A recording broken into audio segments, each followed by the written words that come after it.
안녕하세요. 로펌 머스노의 조우성 변호사입니다. 자, 오늘은 계약 분쟁의 조짐이 감지될 때 우리가 어떤 점을 주의해야 되는가를 한번 살펴보겠습니다. 계약이 체결된 후에 계약 내용대로 아주 스무스하게 진행된다면 얼마나 좋겠습니까? 하지만 당초 좋았던 관계가 삐그덕거리고 또 계약 조항과는 딴판인 상황이 전개되는 경우가 많죠. 그리고 머지않아 계약 분쟁이 법적인 분쟁이 발발할 조짐도 보여요. 자, 이런 위기 상황일 때는 어떤 점을 중점적으로 체크해야 되고 액션 플랜을 어떻게 가져가야 할까요? 이게 나중에 법적으로 분쟁이 되어서 재판으로 가게 되면 결국은 주장과 증거를 통해서 승패가 가려질 텐데 법정에 가기 전에 그러니까 뭔가 삐거덕거리고 법정에 가는 요 과정이 요 단계가 어떻게 보면 골든타임이에요. 이 골든타임 안에서 우리가 필요한 증거를 확보하고 또 우리가 어떤 식으로든 통보서를 보내놓고 또 어떤 경우에는 녹취도 하고 이런 것들이 나중에 재판에서 결정적으로 중요하게 활용이 됩니다. 그래서 그 내용들을 한번 설명을 드려보겠습니다. 첫 번째, 계약서 조항 중에서 각자의 의무 부분을 정확히 파악할 필요가 있습니다. 상대방이 계약을 지키지 않는다고 불평할 것이 아니라 우리 쪽에서는 계약상 의무 불이행이 없는지를 챙겨보라는 거죠. 나중에 법적 분쟁에 돌입했을 때 상대방도 우리 쪽의 잘못을 지적할 수 있을 거거든요. 그래서 계약서 조항에서 나의 의무와 상대방의 의무가 무엇이 있는가, 또 나는 내 할 도리를 다 하고 있는가를 체크해 보는 것이 우선적으로 필요합니다. 두 번째, 상대방의 계약 불이행 내용을 정리하십시오. 계약서 내용을 살펴보고 과연 상대방이 계약서 몇 조를 위반하고 있는지를 정리해야 됩니다. 막연하게 상대방이 뭔가 미흡해 이런 차원이 아니고 상대방은 계약서 제3조에 따르면 이런 의무가 있는데 지금 그 의무가 이행되지 않고 있다. 이런 식으로 명확히 특정될 수 있어야만 됩니다.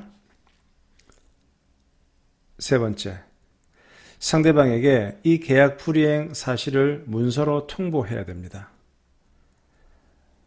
나중에 이 법적 분쟁으로 돌입했을 때 과연 상대방의 계약 불이행에 대해서 지적을 제대로 했는가, 어떤 식으로 지적을 했는지가 법원에 의해서 상당히 중요한 판단 요소가 되거든요. 저희로선 말입니다. 상대방에게 계약 불이행 시정하라고 여러 차례 촉구했습니다. 라고 말을 하더라도 이를 뒷받침하는 증거가 없으면 재판 과정에서 인정받기가 어렵습니다. 이와 관련하여 가장 좋은 자료는 상대방의 계약 불이행 사실을 명시해서 상대방에게 보낸 내용 증명 그 자체입니다. 이는 아주 강력한 증거가 되죠. 이 내용 증명이라는 말 때문에 너무 이렇게 보내는 사람 입장에서도 좀 두려워하거나 알레르기 반응을 보일 필요는 없어요. 내용 증명이라고 해서 무조건 상대방을 비난하는 강한 톤으로 작성해야 하는 건 아닙니다. 최대한 예의를 지키되 사실에 근거해서 상대방의 계약을 잘 지키지 못하는 부분을 지적하고 이에 대한 성실한 이행을 하시라. 성실한 이행을 요구하는 내용을 담으면 됩니다. 근데 이러한 내용 증명이 정 부담스럽다면 차선책으로는 이메일 보내는 것을 권합니다. 단 이렇게 이메일을 보낼 경우에는 상대방 실무자뿐만 아니라 상대방 회사 대표이사에게도 반드시 참조로 이렇게 보내는 것이 좋습니다. 왜냐하면 회사에 대한 통보는 그 회사의 대표이사에게 닿지 않으면 효력이 없을 수 있기 때문입니다. 자, 마지막으로 네 번째인데요. 상대방과의 커뮤니케이션에 주의해야 됩니다. 자, 이게 무슨 얘기냐?